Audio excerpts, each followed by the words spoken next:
माझ्या वहिनीला तिथे इतक्या पुरुषांमध्ये पाहून माझे भान हरपले. माझे हात थरथरू लागले. शेवटी एकटीच बाई इतक्या माणसांनी वेढलेली कशी, ते सर्व चारही बाजूंनी माझ्या वहिनीसह. माझे नाव कृती आहे. मी माझ्या आई वडिलांसोबत गावात राहत होते. माझे वडील जमीनदार आहेत आणि आमच्याकडे ना पैशांची कमतरता आहे ना जमिनी संपत्तीची. आमच्याकडे शहरात घर आहे, पण माझे आई वडील सुरुवातीपासून खेडेगावात राहतात आणि त्यामुळे ते कधी शहरात राहण्यासाठी गेले नाहीत. मला रवी नावाचा भाऊ आहे. माझ्या भावाने त्याचे शालेय शिक्षण गावातील इंटर कॉलेजमधून केले, पण पुढील शिक्षणासाठी माझ्या वडिलांनी माझ्या भावाला शहरात पाठवले आणि नंतर माझ्या भावाचे शिक्षण पूर्ण झाल्यावर त्याला नोकरी मिळाली. वडिलांनी सांगितले की त्याला चांगली जमीन आणि मालमत्ता आहे, त्याला नोकरी करायची गरज नव्हती. पण माझ्या भावाला स्वतःच्या पायावर उभे राहायचे होते, म्हणूनच त्याने वडिलांना सांगितले की त्याला नोकरी करायची आहे आणि त्यातच तो आनंदी आहे. म्हणून वडिलांनी त्याला नकार दिला नाही. इथे माझ्यासाठी भावाने सांगितले होते की माझे शालेय शिक्षण पूर्ण होताच त्यांनी मला त्यांच्याकडे शहरात पाठवावे, जेणेकरून मी माझे पुढील शिक्षण चालू ठेवू शकेन. मला पहिल्यापासून शहरात जायची खूप आवड होती. अनेकदा मला असे स्वप्न पडायचे की मी माझे शालेय शिक्षण कधी पूर्ण करेन आणि मग मी कधी शहरात जाईन आणि तिथल्या मोठ्या कॉलेजमध्ये शिकेन आणि शहरातील लोक परिधान करतात तसे चांगले कपडे घालेन. हळूहळू वेळ निघून गेला आणि मग माझे शालेय शिक्षण पूर्ण होताच माझ्या वडिलांनी मला माझ्या भावासोबत राहण्यासाठी शहरात पाठवायचे ठरवले. त्याआधी माझ्या आयुष्यात अचानक वादळ आले. भाऊ सकाळी लवकर घरी आला, पण जेव्हा तो घरी आला तेव्हा पहिल्यांदाच त्याला पाहून कोणीही खुश नव्हते, कारण दादा लग्न करून आला होता. त्याने आपल्या आवडीच्या मुलीशी लग्न केले. याचा वडिलांना खूप राग आला, कारण आधी त्यांनी या सगळ्याबद्दल ना बाबांना काही विचारलं, ना सांगितलं, ना परवानगी घेतली. शिवाय आम्हाला त्या मुलीबद्दल काहीच माहिती नव्हती. दादाने त्यांना असेही सांगितले की तो अशा अडचणीत अडकला होता की त्याला घाईघाईत लग्न करावे लागले, परंतु त्याचे त्या मुलीवर खूप प्रेम आहे आणि त्याला त्याचे संपूर्ण आयुष्य तिच्यासोबत घालवायचे आहे. परंतु येथे वडिलांना दादाचा हा निर्णय अजिबात पटला नाही, कारण वडिलांनी आधीच भावासाठी कुठेतरी मुलगी पाहून ठेवली होती आणि त्यांचे संभाषण पूर्णपणे चुकीचे झाले होते, ज्यामुळे वडिलांनी भावाला ताबडतोब घर सोडण्याचा निर्णयाची माहिती दिली. भाऊ वडिलांसमोर रडत राहिला आणि विनवणी करत राहिला. माझी बहिणी सुद्धा वडिलांसमोर हात जोडून वारंवार विचारत होती की आपल्या मुलाला एवढं स्वतःपासून दूर करू नका. पण वडिलांनी निर्णय घेतला की आता ते बोलणार नाहीत, भावाशी कोणत्याही प्रकारे संबंध ठेवणार नाही. यानंतर भाऊ आणि वहिनी परत शहरात आले आणि मला पण शहरात पाठवण्यात आले. पण आता मी हॉस्टेलमध्ये शिकत होते. मला माझ्या भावाचे खूप वाईट वाटत होते. अनेक वेळा भाऊ आणि वहिनींना जाऊन भेटावे असे वाटले, पण वडिलांच्या भीतीमुळे मी त्याच शहरात राहून त्यांना भेटण्याचे धाडस कधीच जमवले नाही. कारण चुकूनही मला असे वाटले की जर माझ्या वडिलांना कळले की मी माझ्या भावाला भेटायला त्यांच्या विरोधात गेले होते, मग माझे काय होईल कोणास ठाऊक. माझ्या वडिलांच्या रागाची मला खूप भीती वाटत होती, म्हणूनच मी माझ्या भावाला भेटायला गेले नाही. मग माझी परीक्षा संपल्यानंतर मी सुट्टी साजरी करण्यासाठी गावी आले. तेव्हा एके दिवशी अचानक माझा भाऊ गावी परतला. सुरुवातीला वडिलांनी त्याला खूप शिवीगाळ केली, पण तो वडिलांसमोर ढसाढसा रडू लागला आणि म्हणाला की वहिनीचा अपघात झाला आणि ती कोमात गेली आहे आणि तिला जिवंत ठेवण्यासाठी रुग्णालयात दररोज 20,000 रुपये जमा करावे लागतील. तिचे एक ऑपरेशन देखील झाले होते, ज्यात भावाची जी काही बचत होती ती संपली होती आणि आता जर त्याने पुढे हॉस्पिटलमध्ये पैसे जमा केले नाहीत तर त्याच्या पत्नीचा मृत्यू होऊ शकतो. त्यावेळी आईने बाबांना समजावले की ही सर्व संपत्ती कोणासाठी आहे, एक ना एक दिवस तर ती भावालाच मिळणार आहे. आणि मग बघितले का की आपला मुलगा त्या मुलीवर इतकं प्रेम करतो, तेव्हा आपल्या उद्धटपणाने आपला मुलगा आमचा द्वेष करेल असे काहीही करू नका. समजा त्या मुलीला काय झालं तर काय होईल. आमचा मुलगा वेडा होऊ नये या सर्व प्रकारामुळे कदाचित वडिलांना भावाची थोडी दया आली आणि त्यांनी त्याला शहरात परत जाण्यास सांगितले आणि ते दर महिन्याला भावाच्या खात्यात 3 ते 4 लाख रुपये पाठवतील, परंतु त्याला इथे परत येण्याची गरज नाही असे सांगितले. मला चांगलंच माहीत होतं की वडील बाहेरून रागावलेले दिसत असले तरी त्यांच्या अंतःकरणातून ते भावासाठी रडत होते. रात्री भावाचा फोटो छातीशी धरून रडताना मी त्यांना कितीतरी वेळा पाहिलं होतं, पण त्यांना भावाची पर्वा नसल्यासारखे ते स्वतःला कणखर दाखवायचे. यावेळी माझा भाऊ अतिशय कठीण टप्प्यातून जात होता. मी भावाला विचारले, मग वहिनी जर दवाखान्यात असेल तर तिची काळजी तुला एकट्यानेच करायची असेल, तिच्या घरचे कोणी आले नाही का? भाऊ म्हणाला की तुझी वहिनी अनाथ आहे, तिला सांभाळायला कोणी नाही, त्यामुळे मला तिची पूर्ण काळजी घ्यावी लागते. पण काळजी घेण्याबरोबरच माझे काम करणे माझ्यासाठी कठीण होत आहे. भावाची ही अडचण ऐकून मी स्वतः खूप अस्वस्थ झाले. मग मी माझ्या वडिलांना सांगितले की मला भावासोबत जायचे आहे, जेणेकरून मी हॉस्पिटलमध्ये वहिनीची काळजी घेऊ शकेन आणि माझा भाऊ त्याची नोकरी आरामात करू शकेल आणि किमान काही समर्थन मिळेल. सुरुवातीला माझ्या वडिलांनी मला स्पष्टपणे नकार दिला, पण जेव्हा मी त्यांना विनंती केली आणि त्यांना इतके क्रूर होऊ नका असे सांगितले, निदान तुमच्या मुलावर तरी थोडी दया करा, माझा भाऊ सध्या कोणत्या अडचणीतून जात आहे ते समजून घेण्याचा प्रयत्न करा, मी माझ्या भावासोबत गेले तर त्याला भावनिकदृष्ट्या खूप पाठिंबा मिळेल. वडिलांनी हे मान्य केले आणि मग मी माझे सामान बांधले आणि भावासोबत गेले. आता मी माझ्या वहिनीसोबत हॉस्पिटलमध्ये राहायचे आणि माझा भाऊ हॉस्पिटलमध्ये ये जा करत असे. त्याने आपल्या घरात एक मोलकरीणी ठेवली होती, जेणेकरून आमचे खाणेपिणे सहज तयार होईल. भाऊ मला अनेकदा सांगत होता की तो रात्री हॉस्पिटलमध्ये राहणार नाही, पण मला असे वाटत होते की माझा भाऊ संपूर्ण दिवस ऑफिसमध्ये काम करतो आणि मग तो रात्री हॉस्पिटलमध्ये राहिला तर त्याला झोप येणार नाही, म्हणून सकाळी तो उठून ऑफिसला कामाला कसा जाईल. म्हणूनच मी माझ्या भावाला सांगितले की मी रात्री हॉस्पिटलमध्ये राहीन, त्याने माझी अजिबात काळजी करू नये. इथे मी माझ्या कॉलेजला माझ्या अडचणी समजावून सांगून अर्ज करून रजा घेतली होती. माझी अडचण पाहून प्रिन्सिपल सरांनी मला परवानगी दिली आणि सांगितले की पण परीक्षा असेल तेव्हा मला जाऊन परीक्षा द्यावी लागेल, कारण वहिनीची प्रकृती कधी बरी होईल आणि वहिनी कोमाबाहेर कधी येतील याची कल्पना आपल्यापैकी कोणालाच नाही. पण फक्त तिला जिवंत ठेवण्यासाठी तिची काळजी घेणं आणि हॉस्पिटलमध्ये ठेवणं खूप गरजेचं होतं. बरं, मी ज्या हॉस्पिटलमध्ये राहत होते तिथले नियम खूप कडक होते. मला माझ्या वहिनीला फक्त 10 मिनिटे भेटण्याची परवानगी होती, बाकी वेळ मी बाहेरच बसायचे. पण गेल्या काही दिवसांपासून मला काहीतरी विचित्र दिसले होते. मी सकाळी जेव्हा जेव्हा माझ्या वहिनीला भेटायला जायचे तेव्हा तिने पेशंटचे कपडे घातले नव्हते, उलट तिच्या अंगावर काही विचित्र झाकलेले कपडे पडलेले होते. याबाबत मी नर्सला विचारले असता ती म्हणाली की तुम्हा लोकांना हे मानसशास्त्र समजत नाही. रुग्ण कोमात असला तरी तो तुम्हाला पाहू शकतो, ऐकू शकतो आणि सर्व काही अनुभवू शकतो, आणि त्याच गोष्टीचा त्याला कंटाळा येतो. जर आपण त्याला काहीतरी नवीन दिले तर तो दररोज नवीन कपडे घाललेले पाहतो. त्याची जिवंत राहण्याची इच्छा आणखी वाढेल आणि यामुळे त्याच्या बरे होण्याची शक्यता आणखी वाढेल. नर्सने जे काही सांगितले ते मला अगदी बरोबर वाटले, म्हणून मी तिला सांगितले की ते ठीक आहे, तुम्हाला जे योग्य वाटते ते करा.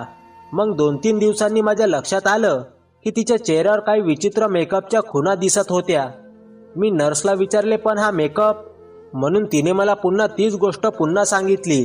पण आता मला हे सर्व खूप विचित्र वाटू लागले होते, कारण अशा प्रत्येक रुग्णासाठी कोण इतके काही करतो की त्याला रोज वेगवेगळे कपडे बदलावे लागतात आणि घालावे लागतात, त्याशिवाय त्याला असे दररोज खूप मेकअप करतो. हे सर्व माझ्या समजण्याच्या पलीकडचे होते.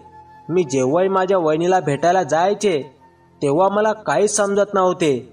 मनात एक विचित्र शंका येऊ लागली. मला वाटलं काहीतरी गडबड आहे, कारण माझी वहिनी कोमात गेली होती आणि जर तिच्यासोबत असे काही घडत असेल तर ती काही करू शकणार नाही आणि ती कोणाला याबद्दल सांगूही शकणार नाही. वर भाऊही त्याच्या कामात व्यस्त असतो.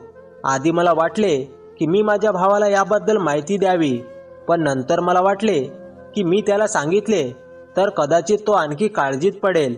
तो आधीच वहिनीबद्दल खूप तणावाखाली आहे.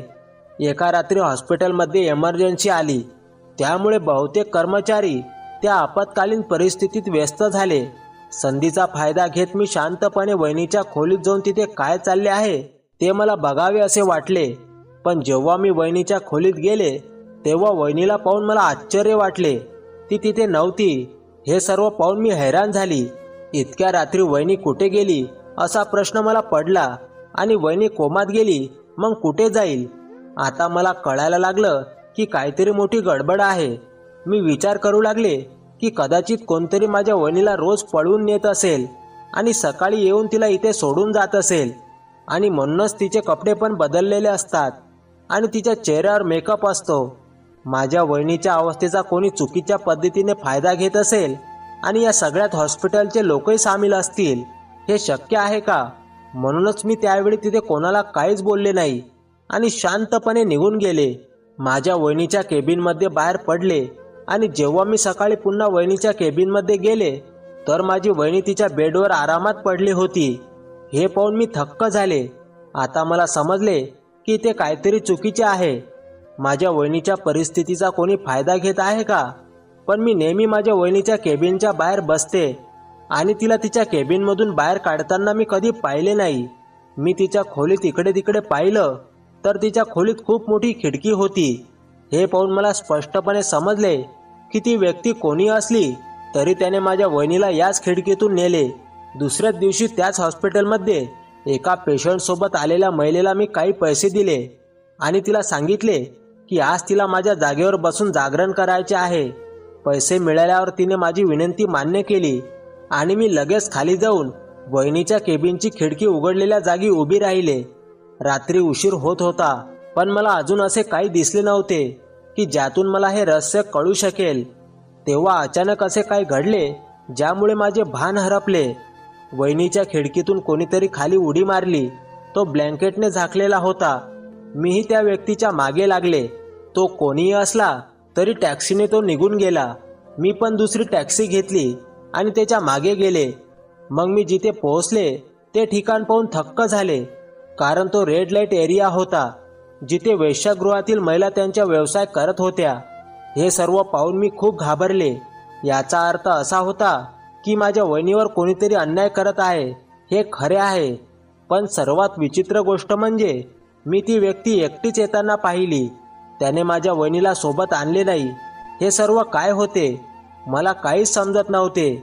वहिनी अजूनही तिच्या केबिनमध्ये होती की रोज कोणतरी गुपचूप तिच्या केबिनमध्ये बसत होते? मी काही करू शकत नव्हते. पण मी या क्षेत्रात जाऊ शकत नव्हते कारण माझा जीव आणि इज्जत दोन्ही धोक्यात येऊ शकते. म्हणूनच मी ठरवले की उद्या मी माझा वेश बदलून त्या खिडकीतून खाली जाईन, या व्यक्तीची वाट पाहील. दुसऱ्या दिवशी मी खोटी दाढी आणि मिशा घेऊन आले आणि मी मुलाचे कपडे घातले आणि ती दाढी आणि मिशा घालून मी पूर्णपणे पुरुषासारखा वेश घेतला. आणि मध्यरात्र होताच ती व्यक्ती पुन्हा खिडकीतून खाली आली आणि टॅक्सीत बसली. मी सुद्धा त्याच्या मागे गेली आणि तिथे पोहोचले. कारण मी पुरुषाचा वेश घातला होता त्यामुळे इतर माणसे तिथे होती. त्यांचं माझ्याकडे लक्षच नव्हतं. खरं तर तिथे काम करणाऱ्या महिला मला वारंवार हातवारे करून जवळ बोलावत होत्या, पण माझं लक्ष पूर्णपणे त्या व्यक्तीकडे होतं. काही अंतर चालून गेल्यावर ती व्यक्ती एका खोलीत गेली आणि मीही पुढे निघाले. तिथे उभ्या असलेल्या सर्व महिला मला त्यांच्याकडे बोलावत होत्या. मी त्यांना काही पैसे दिले त्यामुळे त्यांनी मला थांबवले नाही. पण मी एका खोलीत पोहोचताच आतील भाग पाहून मला धक्काच बसला, कारण त्या माणसाने स्वतःहून घोंगडी काढताच तो माणूस दुसरा कोणी नव्हता तर माझी वहिनी होती. त्यावेळी तिने खूप सुंदर लेहंगा परिधान केला होता आणि आजूबाजूला खूप पुरुष बसले होते. आधी माझी वहिनी त्यांच्यासमोर बराच वेळ नाचली आणि गायली आणि त्यानंतर ते माणसे तिच्याबरोबर खेळू लागले. हे सर्व पाहून माझे हातपाय सुजले होते, कारण की मी मुलगी होते आणि अशा वातावरणात मला खूप भीती वाटत होती. म्हणूनच मी लगेच हॉस्पिटलमध्ये परतले. माझ्या मेंदूने काम करणे बंद केले होते. सुरुवातीला मला काहीच समजले नाही. नंतर काही वेळाने माझे मन योग्य ठिकाणी स्थिरावले. तेव्हा मला समजले की मी लवकरात लवकर भावाला हे सांगावे. म्हणूनच मी लगेच भावाच्या घरी पोहोचले. इतक्या रात्री घरी परतताना पाहून भाऊ खूप घाबरला. तुझ्या वहिनीला काही झाले आहे का अशी विचारणा सुरू केली. मी माझ्या भावाला म्हणाले की वहिनीने तुला किती फसवले आहे हे तुला माहीत नाही.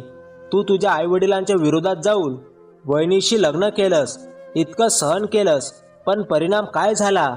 वहिनीने तुझा इतका मोठा विश्वासघात केला आहे. ती तुझ्याशी एकनिष्ठ नाही भाऊला मी काय बोलते ते समजत नव्हते.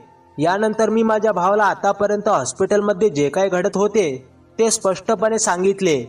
हे ऐकून भाऊ ढसाढसा रडू लागला आणि म्हणाला की मी चिखलातून कमल काढले असे मला वाटत होते, पण मला काय कळले नाही की कमळाला चिखलाची इतकी सवय झाली होती की ते सोडायला ती सक्षम नाही.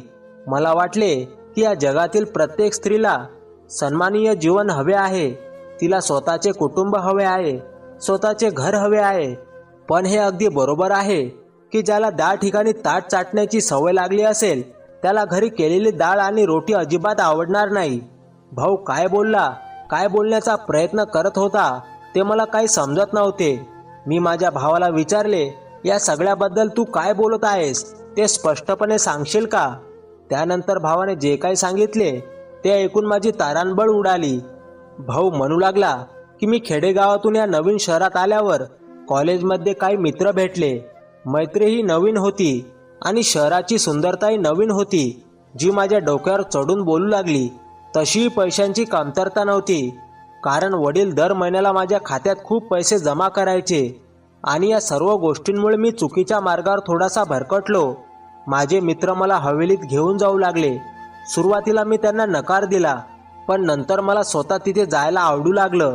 तिथेच मला तुझी वहिनी म्हणजे जया सापडली. मला ती पहिल्या नजरेतच आवडली. मला माहीत नाही की तिच्यात असे काय होते की जेव्हा मी तिला पाहिले तेव्हापासून मला कोणी आवडत नव्हते. तिच्यामुळे मी रोज कुंटणखान्यात जाऊ लागलो, पण तिचं माझ्याशिवाय इतर कोणाचे समोर नाचणं गाणं, तिच्याकडे पाहणं मला आवडलं नाही. तर मी तिच्या वेश्यालयाच्या मालकाला सांगितलं, तिला भरपूर पैसे दिले आणि तिला स्पष्टपणे सांगितले की जया माझ्याशिवाय कोणाच्याही समोर गाणे किंवा नाचणार नाही. यानंतर जया आणि मी हळूहळू जवळ येऊ लागलो आणि मग मी ठरवले की मी जयाला या दलदलीतून बाहेर काढायचे आणि तिला चांगले आयुष्य द्यायचे आणि तिच्याशी लग्न करायचे. हे मी कुंटणखान्याच्या मालकाला सांगितल्यावर तिने स्पष्ट नकार दिला. पण जेव्हा मी तिला 10 लाख रुपयांची मोठी ऑफर दिली तेव्हा तिने आनंदाने माझी ऑफर स्वीकारली. यानंतर मी मालकाला 10 लाख रुपये देऊन तिच्या वेड्यातून सोडवले आणि तिच्याशी लग्न केले. मी ही सगळी गोष्ट माझ्या घरातील तुम्हा लोकांपासून लपवून ठेवली आहे, कारण मला आधीच माहिती होते की मी वडिलांच्या परवानगीशिवाय लग्न केले आहे. त्यामुळे जर त्यांना तिच्या भूतकाळाबद्दल माहिती असेल तर जयाला स्वीकारणे त्यांच्यासाठी खूप कठीण आहे. मग त्यांना जयाला स्वीकारणे अशक्य होईल. एके दिवशी मी ऑफिसमध्ये असताना मला बातमी मिळाली की जयाचा अपघात झाला आणि मग डॉक्टरांनी सांगितले की ती कोमात गेली आहे. पण मला काय माहीत की ती हे सगळं नाटक करते. पण तिने एवढं मोठं नाटक का रचलं? एवढी मोठी रक्कम देऊन मी तिला जिथून सोडवले होते तिथून तिला पुन्हा एकदा या हवेलीचे रंगरंगोटी अनुभवता यावी म्हणून मी भावाला म्हणाले, पण एवढ्या मोठ्या नाटकानंतर वहिनीला तिथे जाण्याची काय गरज होती? वहिनी जर खरंच वेश्यागृहात असतील तर तिला गाण्याची, नाचण्याची आणि हे सर्व करण्याची इतकी हौस होती तर ती तुला घटस्फोट देऊन निघून गेली असती. पण आम्ही दोघे भाऊ आणि बहिणीला काही समजत नव्हते. म्हणूनच मी भावाला सांगितले की उद्या आपण दोघे वेश बदलून वहिनीच्या वाड्यात जाऊ. पण भावाने मला तिथे जाऊ देण्यास स्पष्ट नकार दिला. तिथे काही चुकले तर तुझ्या जीवाला धोका होऊ शकतो असे तो बोलू लागला. पण मी माझ्या भावाला अजिबात काळजी करू नकोस असे सांगितले. त्या दिवशी मी जो वेश धारण केला होता त्या वेशानंतरही तिथे मला कोणी ओळखू शकले नाही आणि आजही तुम्ही पाहाल की तिथे मला कोणी ओळखू शकणार नाही, कारण अशा ठिकाणी जर मला धोका असेल तर तुलाही होऊ शकतो आणि मी माझ्या भावाला एकटे सोडू शकत नाही. माझ्या खूप समजावून सांगून भाऊ मला सोबत घेऊन जायला तयार झाला आणि जशी रात्र झाली वहिनी तिच्या हॉस्पिटलच्या केबिनमधून बाहेर पडून तिच्या कुंटणखान्यात पोहोचली. आम्ही दोघेही तिथे पोहोचलो. तिथे एक संपूर्ण मेळावा आयोजित केला होता आणि आम्ही देखील त्या मेळाव्यात सामील झालो. तिथे बसलेले लोक जसे करत होते तसेच आम्हीही करू लागलो. पण काही वेळाने बाकीचे लोक तिथून निघून गेले. पण दारूच्या नशेत असलेल्या एका माणसाने वहिनीशी खूप वाईट केले. तो उद्धटपणे वागू लागला. हे पाहून भावाचा संयम तुटला आणि आधी त्याने त्या माणसाला जोरात मारले. त्यामुळे तो बेशुद्ध झाला आणि जेव्हा वहिनीने त्या माणसाला भावापासून वाचवण्याचा प्रयत्न केला तेव्हा भावाने वहिनीलाही मारहाण केली. तिला गालावर ओढले आणि चापट मारली आणि मग त्याची दाढी मिशी काढून त्याचे खरे रूप भावाने वहिनीला दाखवले. हे बघून वहिनीच्या पायाखालची जमीनच सरकली होती. ती तिथेच रडायला लागली. भाऊ म्हणाला, आता माझ्यासमोर या मगरीचे अश्रू ढाळू नकोस. माझं तुझ्यावर खरं प्रेम होतं, पण तुला उष्ट खाण्याची सवय झाली होती. तुझ्यासारख्या स्त्रिया खरंच कधीच कोणाच्या घरची मान असू शकत नाहीत. ते फक्त बाजारातील सजावट आहेत, जिला रोज बाजारात विकायची सवय झाली आहे. मी तुला आदराचे जीवन दिले, ही माझी चूक होती. तू एकदाही माझ्या प्रेमाचा विचार केला नाहीस, ना माझ्या घरच्यांच्या सन्मानाचा. मी सर्वांशी लढून तुला स्वीकारले होते, आणि तू काय केलंस? तुझ्या वासनेने आंधळी होऊन माझ्याशी एवढा मोठा खेळ रचला. भाऊ माझा हात धरून मला तिथून घेऊन जाऊ लागला. तेवढ्यात वहिनी भावाच्या पाया पडून ढसाढसा रडू लागली. ती म्हणाली, मला माफ कर. तुला माहीत नाही की मी किती जबरदस्तीने हे सगळं करत होते. भाऊ म्हणाले की आता तुझे सत्य आमच्या डोळ्यांसमोर आले आहे, म्हणून तू हे नाटक करत आहेस. आम्ही बोलत होतो तेवढ्यात अचानक वाड्याची मालकीण तेथे आली. ती म्हणू लागली की जया बरोबर आहे.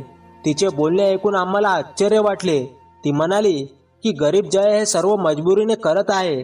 ती म्हणाली, ज्या वर्षी तू या कोट्यात यायला लागलास त्याच्या काही महिन्यांपूर्वी एक सेठ इथे यायचा. त्याला जया खूप आवडत होती. तुमच्याप्रमाणे जया कधीच कोणाच्या समोर नाचणार नाही, म्हणून त्याने आम्हाला खूप पैसे दिले होते. पण तुझ्या येण्याच्या 1 महिन्याआधी त्यांनी हवेलीत येणे बंद केले, आणि जेव्हा हे घडले तेव्हा जया पुन्हा एकदा सर्वांसमोर नाचू लागली. यानंतर तू जयाशी लग्न करून तिला इथून दूर नेले, आणि जया इथून मोकळी झाली. पण काही महिन्यांनी तो माणूस परत आला आणि जयाबद्दल विचारले. मी त्याला सांगितले की जया आता आदराचे जीवन जगत आहे. पण माझ्याकडून हे ऐकून तो खूप अस्वस्थ झाला. त्याने त्याच्या अनेक गुंडांना इथे बोलावले आणि मला धमकी दिली की जर जया इथे परत आली नाही तर जया आणि तिच्या पतीलाही मारून टाकू. त्यावेळी मला जयाला भेटून तिला संपूर्ण गोष्ट सांगण्यास भाग पाडले गेले. तुझ्या जीवाला धोका असल्याचे पाहून जयालाही काही समजले नाही. आधी जयाने त्या माणसाला प्रेमाने समजून घेण्याचा प्रयत्न केला, पण तो मानायला तयार नव्हता. त्याने स्पष्ट सांगितले होते की जर जयाने त्याचे ऐकले नाही तर काही दिवसातच तो तुझा जीव घेईल. आणि फक्त तुझा जीव वाचवण्यासाठी जयाने मनावर दगड ठेवून ठरवले की पुन्हा एकदा ती या दलदलीत अडकेल. पण हे सगळं ती तुला समोर सांगू शकत नव्हती, कारण तिला माहीत होतं की तिच्या इज्जतीसाठी तू तुझा जीव पण धोक्यात घालशील. पण तुझ्या जीवावर ती एवढी मोठी रिस्क घेऊ शकली नाही, म्हणूनच तिने तिच्या अपघाताचं नाटक रचलं आणि मग पैसे देऊन हॉस्पिटलच्या लोकांना तिच्या नाटकात सामावून घेतलं. आणि मग रोज रात्री ती इथे येऊन भेटायची. तो माणूस इथे यायला लागला होता. आता तो माणूस आपल्या ओळखीच्या लोकांना इथे घेऊन येऊ लागला, आणि मग तो रोज जयासोबत असे काही करायचा की तिच्या छातीवर साप रेंगाळायचा. पण ही गरीब मुलगी फक्त तुझा जीव वाचवण्यासाठी हे सगळं सहन करत राहिली. संपूर्ण हकीकत ऐकल्यानंतर मी आणि माझा भाऊ दोघेही थक्क झालो. भावाने लगेच वहिनीला उचलून छातीशी घट्ट मिठी मारली. आजवर तू हे सर्व सहन करत होतीस आणि मला याची माहितीही दिली नाहीस, असे ते म्हणाले. अरे तू मला एकदा सांगायला हवे होते. आणि बघा, माझा जीव इतका स्वस्त नाही. कोणत्याही कालखंडातील खोल नट्टू खट्टू मला स्पर्श करू शकेल. तुला माझ्या वडिलांबद्दल अजूनही माहिती नाही. जर त्यांना आपल्या मुलाच्या जीवाला धोका आहे अशी कल्पना असती तर त्यांनी आजच त्यांची हत्या केली असती. यानंतर आम्ही लगेच तिथून निघालो, पण वहिनी अजूनही खूप घाबरल्या होत्या. ती म्हणत होती की तो माणूस खूप धोकादायक आहे. पण आमच्या वडिलांना या शहरातील सर्व बडे पोलीस अधिकारी माहीत होते. त्यामुळे जेव्हा मी वडिलांना सांगितले की भावाच्या जीवाला धोका आहे, तेव्हा वडील लगेच शहरात आले आणि त्यांनी सर्व डीएमना भेटले. शहराचे एसपी आणि अवघ्या काही तासात त्या व्यक्तीला अटक करण्यात आली. तो माणूस मोठा गुंड होता. त्याच्यावर आधीच अनेक खटले प्रलंबित होते, त्यामुळे त्याला अटक करण्यात पोलिसांना कोणतीही अडचण आली नाही. आणि मग आम्ही एक चांगला वकील नेमला, ज्यामुळे त्याला त्या माणसाला शिक्षाही मिळाली, कारण तेव्हापासून बराच वेळ निघून गेला होता. वडिलांचा रागही कमी झाला होता. त्यांनी भावाला माफ केले, पण त्यांची अट अशी होती की आता भाऊ आणि वहिनीने त्यांच्यासोबत गावात राहावे. भावानेही त्यांची अट आनंदाने मान्य केली आणि भाऊ आणि वहिनी गावी परतले आणि आज दोघेही सुखी जीवन जगत आहेत. आणि मी माझ्या कॉलेजमध्ये माझा अभ्यास पूर्ण करत आहे. पण आज माझ्या वहिनीच्या भूतकाळातील हे काळे सत्य फक्त मी आणि माझ्या भावामध्येच आहे, कारण माझ्या वहिनीच्या भूतकाळामुळे माझ्या भावा वहिनीचे वर्तमान खराब होऊ नये अशी माझी इच्छा आहे. कधी कधी काही सत्य लपून कुणाचे आयुष्य उद्ध्वस्त होत असेल तर अशा सत्यांना आपण कायमचे विसरून जावे. आणि मलाही माझ्या भावाचा अभिमान वाटला की ज्या स्त्रीला लोक वाईट समजतात त्या स्त्रीला त्याने नवीन आयुष्य दिले. तर मग मित्रांनो, तुम्हाला ही कथा कशी वाटली कमेंट करून नक्की सांगा. आणि कथा आवडली असेल तर व्हिडिओला लाईक करा. आणि आपल्या चॅनलवर नवीन असाल तर चॅनलला प्लीज सबस्क्राईब करा. शेवटपर्यंत कथा बघितल्याबद्दल तुमचे मनापासून खूप खूप आभार. पुन्हा भेटू नवीन कथेसह. धन्यवाद.